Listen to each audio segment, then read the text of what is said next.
मोदी नगर की एक कॉलोनी निवासी एक युवती मोदी नगर थाने पहुंची और थाना प्रभारी के सामने रोने लगी। महिला पुलिसकर्मियों ने जब उससे उसके रोने का कारण पूछा तो उसने बताया कि उसकी मां 2018 में मृत्यु हो गई थी और मां की मौत के बाद युवती तनाव में रहने लगी थी। उसे सोने के लिए भी नींद की गोलियों का सहारा लेना पड़ रहा। मां की मौत के अगले दिन जब वो अपने कमरे में लेटी हुई थी तो उसके पिता राम प्रकाश गौतम उसके पास आकर लेट जाते।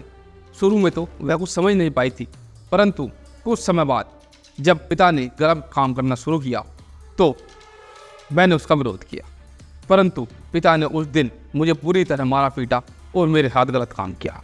नमस्कार दोस्तों, मैं राजकुमार। दोस्तों, ये कहानी एक लड़की के द्वारा पुलिस थाने में बताई जा रही थी।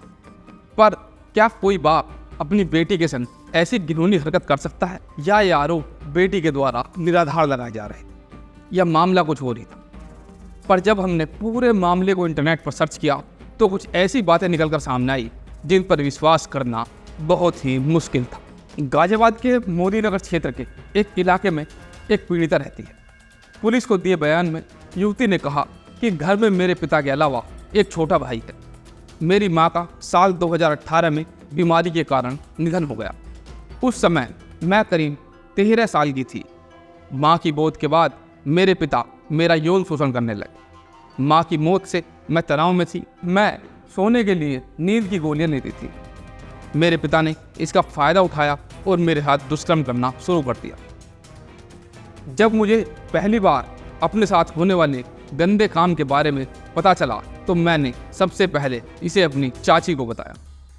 इसके बाद उन्होंने मोदी नगर थाने में मुझे ले जाकर शिकायत दर्ज कराई, लेकिन वहाँ परिवार वालों ने पैसे लेकर मामले को मैनेज कर लिया और मामला रफा दफा हो गया। इसके बाद मैं गर्भवती हो गई। परिवार के सभी सदस्यों ने मिलकर सहारनपुर के एक अस्पताल में लड़की का गर्भपात करा दिया। परिवार वालों ने गर्भपात के सारे दस्तावेज भी जला दिए ताकि कोई सबूत ही न बचे।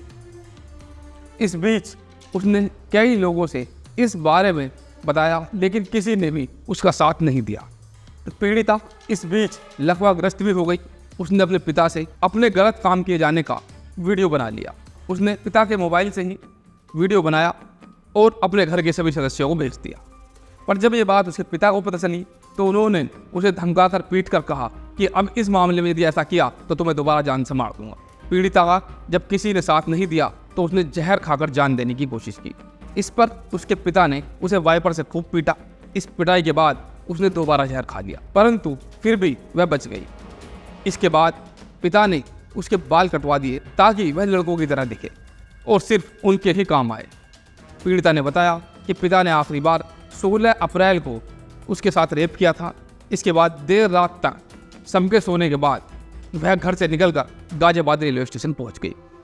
वहां पूरी रात गुजारने के बाद यानी 17 अप्रैल को वह गाजियाबाद कोर्ट पहुंची और वहां मौजूद लोगों को पूरी बात बताई। कोर्ट से एक कॉल मोदी नगर थाने पहुंचा। पुलिस उसे लेने के लिए कोर्ट आई, जिसके बाद रिपोर्ट लिखी गई और पूरा ये मामला लोगों के सामने आया। पीड़िता ने बताया कि वह न्याय चाहती है और अगर उसे न्याय नहीं मिला तो वह एक दिन मर जाएगी और बिना न्याय के वह जीना नहीं चाहती। दुनिया में न जाने ऐसे कितनी लड़कियां होंगी जो ये सब झेल रही होंगी और वो लड़कियां आवाज़ नहीं उठा पाती होंगी। जांच के दौरान प्रथम दृष्टया सभी आरोप सत्य पाए गए। इसके बाद पीड़िता की शिकायत पर मोदी नगर थाने में 19 अप्रैल को उसके पिता, भाई, 3 चाचा चाची समेत 6 लोगों के खिलाफ आईपीसी की धारा 376, 377, 323, 504, 506, 323, 120B और पॉक्सो एक्ट के तहत मामला दर्ज किया गया। पुलिस ने इस मामले में लड़की के पिता यानी कि मुख्य आरोपी राम प्रकाश गौतम को तुरंत गिरफ्तार कर लिया। इस मामले में परिवार के अन्य सदस्यों को भी आरोपी बनाया गया।